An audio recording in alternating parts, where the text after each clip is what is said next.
Dear friends, today we will discuss about the inverting amplifier using operational amplifiers. Well, the utility of operational amplifiers can be greatly increased if we can use negative feedback. Now, why is negative feedback used? Negative feedback is generally used in amplifiers to control the amplification process. The output in this case is not driven into saturation and the circuit behaves in a linear fashion. The feedback network is connected between the output and the input as shown in the figure, where this is the output and a feedback resistor has been connected to the inverting terminal using a resistor RF. A portion of the output is fed back into the input system where the voltage gain is decreased, and which partially introduces a stability into the system.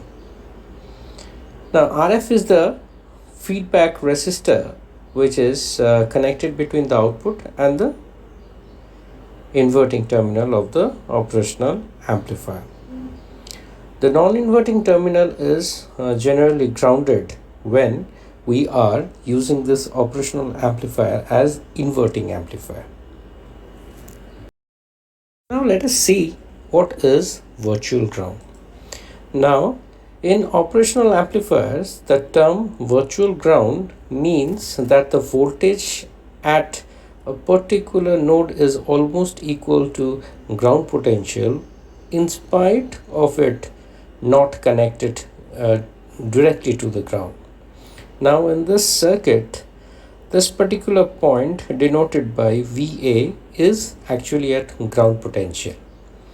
Now we know that the internal or the open loop voltage gain of the op-amp is very high, and the op-amp open loop expression is the AOL given by the ratio of the output to the input differential voltage. Now here the differential voltage is V2 minus VA, where V2 is the potential at this particular terminal and VA is the potential at this particular terminal. Now AOL is the internal loop gain of the operational amplifier, and it is the inherent property of the op-amp.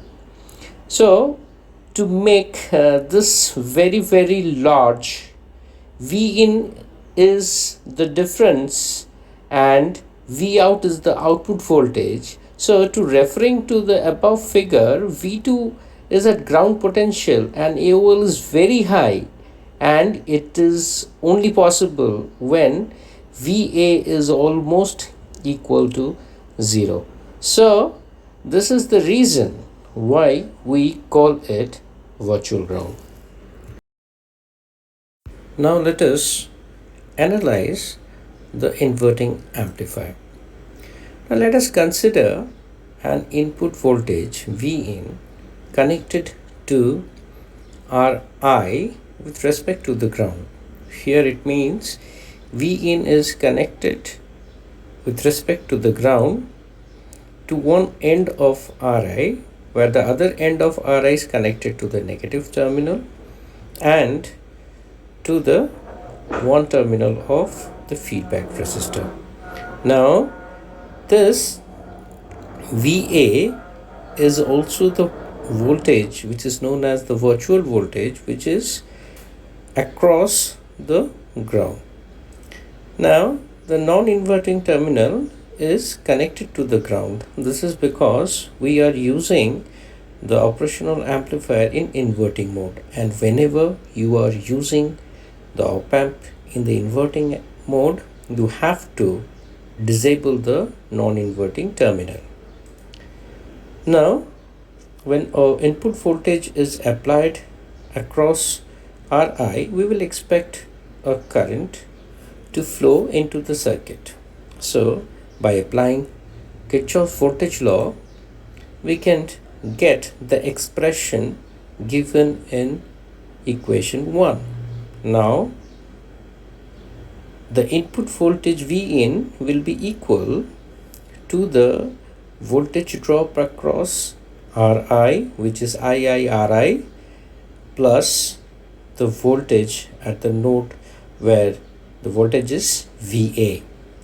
Now, if we rearrange for the expression for current, we will get the equation 2. Now, in the equation 2, we know the Va is at ground potential. Therefore, we can neglect its effect and we get Vin by Ri. Now, let us check the feedback loop or the output loop in the next slide. In the feedback loop, we can see the resistor RF has been connected between the output and the inverting terminal. Since the internal impedance of the operational amplifier is very high, no current will flow into the operational amplifier. The current entering into the operational amplifier is given by OPAMP, which is 0. So, the entire current will be expected to flow through the feedback resistance, and we will call that IF. Again, applying KVL into the feedback loop, this particular potential, that is VA, will be equal to the drop across RF and the output voltage, and hence we get the expression VA is equal to IFRF plus Vout. Now again, rearranging the equation 1 for IF, we get VA minus Vout by RF. Again, we know VA is at ground potential, so we can eliminate that and we get the expression for IF. Now we can equate both the currents, that is the current entering into the input loop and in the feedback loop, since no current enters the operational amplifier, and by equating them we get Vin by Ri is equal to minus Vout by Rf. Now rearranging the term, we can get the expression for the output voltage, which is now minus Rf by Ri Vin. And again, if we rearrange the term for the gain, we get Vout by Vin is equal to Rf by Ri, which is called the closed loop gain. Now we can very easily see that the output voltage is dependent on the ratio of the Rf Ri and the input voltage. Here the negative sign means the output will be 180 degree out of phase with the input. So to conclude, in this lecture, we have seen the concept of virtual ground. We have seen how the operational amplifier can be used as an inverting amplifier. We have also analyzed the circuit and the appropriate circuit diagram, and we have also derived the expression for closed loop gain in inverting mode. Thank you very much for viewing this lecture, and I hope you have enjoyed the lecture. And if you like the video tutorial, please subscribe to the channel iNet Tech Talk for more exciting videos. Thank you very much.